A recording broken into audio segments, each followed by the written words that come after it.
Hello students. So today we will be discussing a chapter in civics. Civics we have done 3 chapters in history, so it's time we should be doing a chapter in civics as well. So the chapter for today is the Constitution of India. We will be discussing about the Constitution of India and what is basically a constitution. So let's see what the book has to offer. In earlier times, most countries were governed by powerful rulers or kings. These rulers ruled according to their personal wishes. What was it like earlier? There had rulers. The rulers or the kings, they had the control over their people. So whatever the king used to wish, that was to be fulfilled. His wish was to be fulfilled by his people. So basically earlier times there was one man who would take all the decisions. The people were subject to laws that could change with each successive ruler. There were certain things like every time a ruler would change, the laws would also change. The new ruler would make personal new laws. In contrast, a country today follows a set of laws and principles that clearly state the rights and duties of its citizens as well as the powers of the government. So today we have a set of laws that is being defined, that this is to be, these are the rights and these are the duties of a citizen of a country.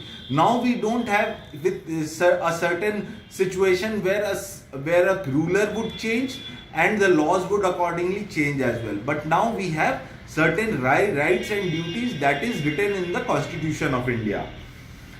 This set of rules and regulations, rights and duties is called Constitution. This is what is Constitution. Sets of rules, sets of duties, sets of rights of the citizen.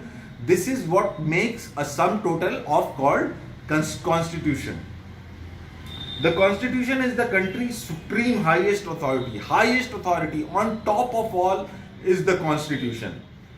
The government as well as the people must abide by it.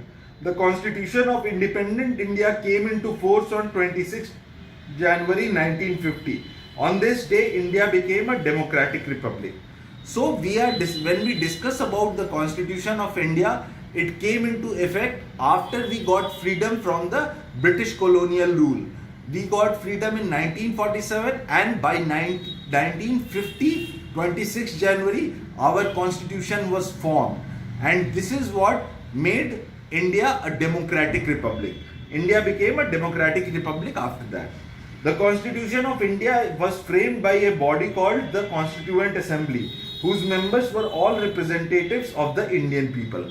It was made or formed by a Constituent Assembly who were representatives of the Indian people during that time.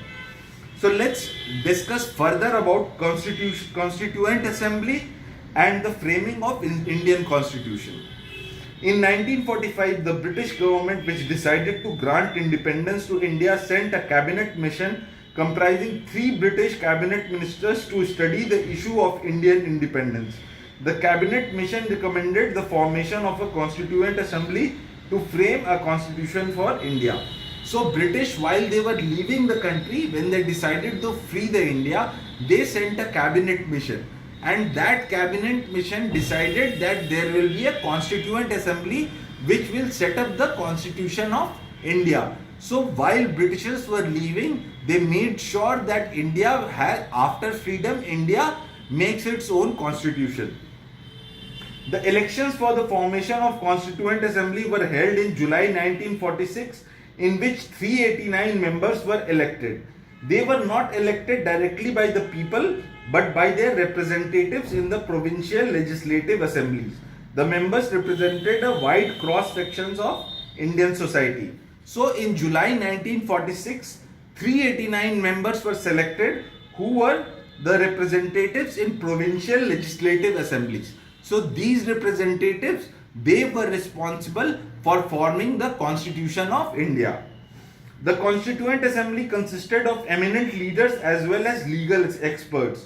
Its members included Jawaharlal Nehru, Dr. Rajendra Prasad, Sardar Patel, Maulana Azad, S.P. Mukherjee, Sardar Baldev Singh, Dr. S. Radhakrishnan, Dr. B.R. Ambedkar, Alladi Krishnaswamy Iyer, K.M. Munshi and others.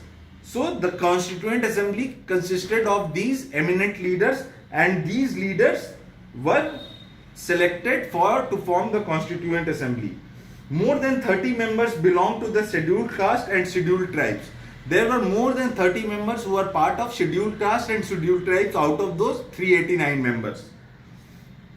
Frank Anthony and Dr. H.P. Modi represented the Anglo-Indian and Parsi communities respectively. There were people from Anglo-Indian community as well as Parsi community. Women members included Sarojini Naidu and Vijayalakshmi Pandit. So these were some important figures during that time who formed the Constitution of India. We will stop here today, students. Have a good day.